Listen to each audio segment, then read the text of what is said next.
Hey, hello, Cindy here. I've just been watching some home architecture shows. Myself, I grew up with a dad who's a carpenter, create things, build uh, houses, build churches, and other things. And so I grew up in woodworking shop and with all of the tools of the trade at disposal from a pretty young age. By the time I was 12, I was using the table saw and the screwdrivers, the drills, the plane thing that planed the wood, could put it through and it would come out smooth on the other side.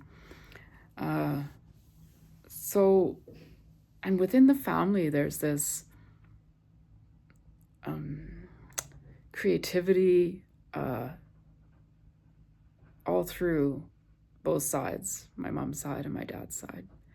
All of this to say that I've been left with a real love of architecture and beautiful homes that are well executed and have beautiful craftsmanship and are laid out and are conducive to the flourishing of family and of human beings, actually makes me cry. There's not much, I was going to say there's not much in the world that makes me cry, but that's not really true. But when I behold beautiful architecture, beautiful spaces, well curated places where there's been intention and there's been thought, it literally brings me to tears and sometimes even to this deep sort of weeping within my being, because the beauty is so profound. It really moves me. So I've been thinking, what comes to my mind as I've been watching this is that we can create beautiful things as well with the Lord, of our lives and of our work, whatever that might be, and this touch of God through us on the earth for others. And we do this by abiding. Comes to my mind first and foremost. It must be 20 years ago, the Lord really began to speak to me about abiding, to just rest in the Lord, to remain in God, to put down my thrashing, so to speak, or my upset and remain or become quiet in the Lord, to enter into the quietness of God, this solid, deep, steady thing of the Lord. And this abiding, it speaks to me of as a foundation for our lives.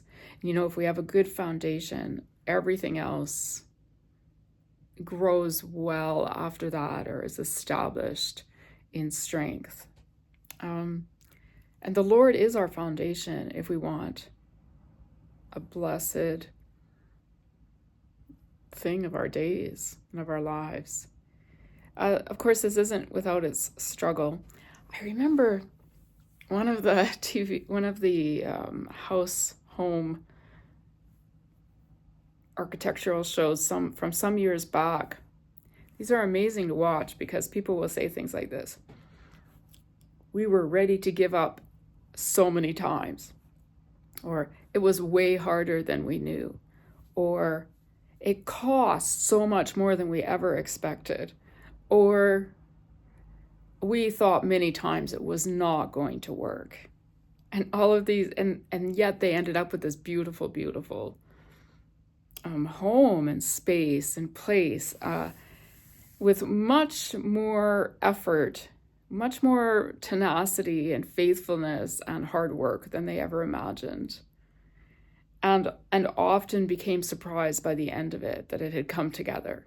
And I think actually this has always been so encouraging for me to hear these things.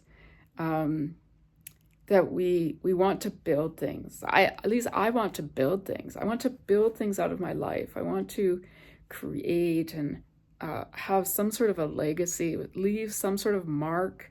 And I want to walk in what the Lord would have me walk in.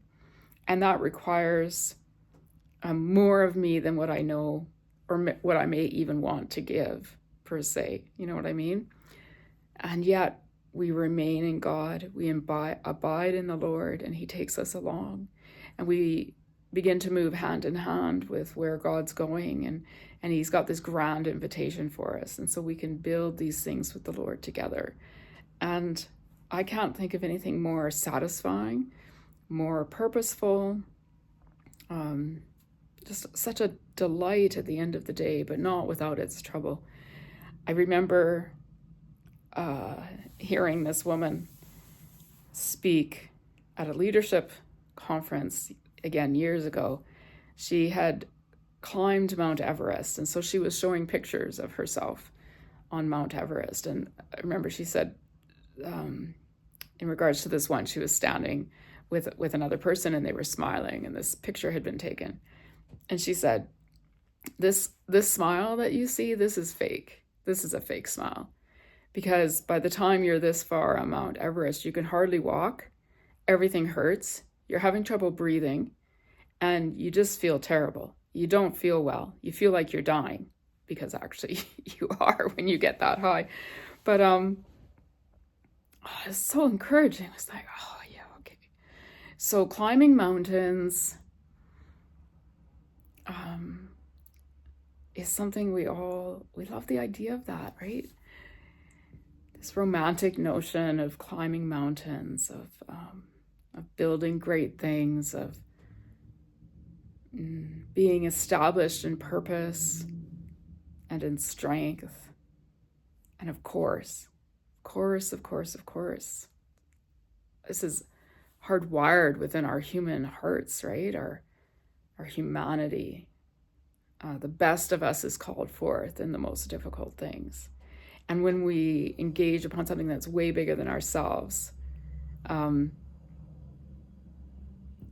we're glad-hearted and we're cursing at the same time, because we just never realized what we were getting into. And it's sort of like writing a book. The book all of a sudden takes on a life of its own, and the author of the book simply has to follow along and scribe what is waiting to be put onto paper. It's this sense and this feeling that, again, of just something way bigger than us that pulls out of us more than what we know we have to give, and more than what we may even want to give. And so the abiding in the Lord is this thing, and abiding in our lives, and allowing the burbling of who we are and what draws us and what compels us to come forth, to not deny or dismiss how we are wired and how that plays out as a gift to the world in some way, in some shape or form. And so we want to allow that, and we want to engage that, and we don't want to give any room for dismay or for disillusionment in that process. I think sometimes we look at people who've done sort of big things, and we think it must have been easy for them, or that they never struggled with self-doubt, or they were completely secure and confident the entire way through the thing. But that is actually completely the opposite. The road to confidence, the road to an inner strength that can carry on, is through mistakes. It's through tripping our way forward. It's through blunders, trial and error.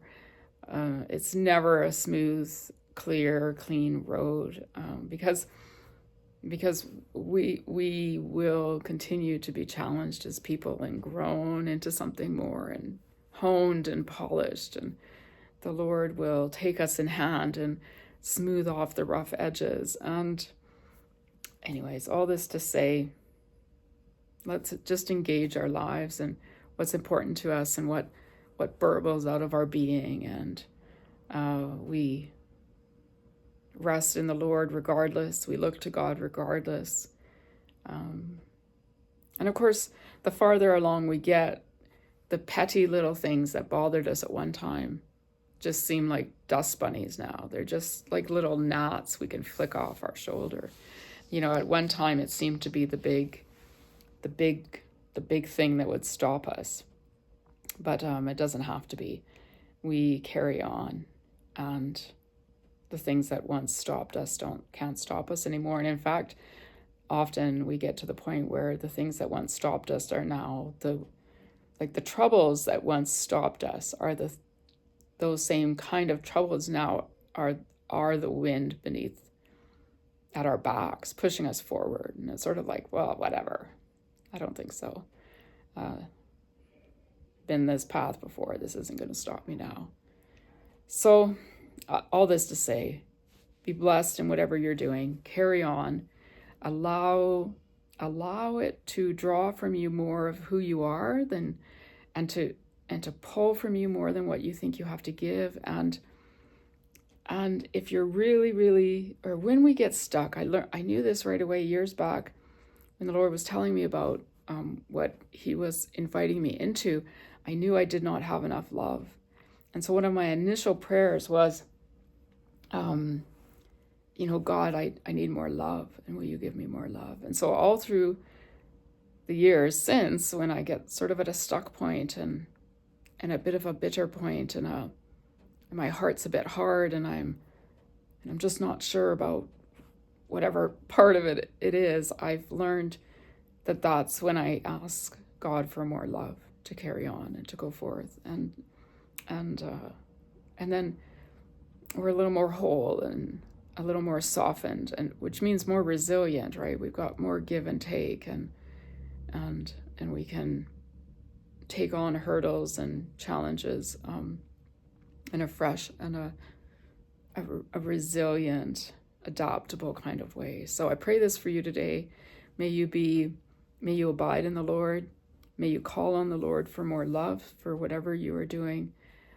May you ride the waves. May you see the horizon ahead of you so that your feet are faced in the right direction and you're headed toward the thing you actually want to be headed toward. And all the rest of it is inconvenience and just things to be dealt with and problems to be solved.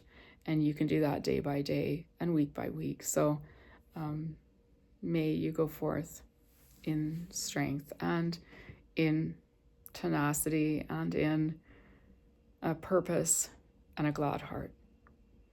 Blessings.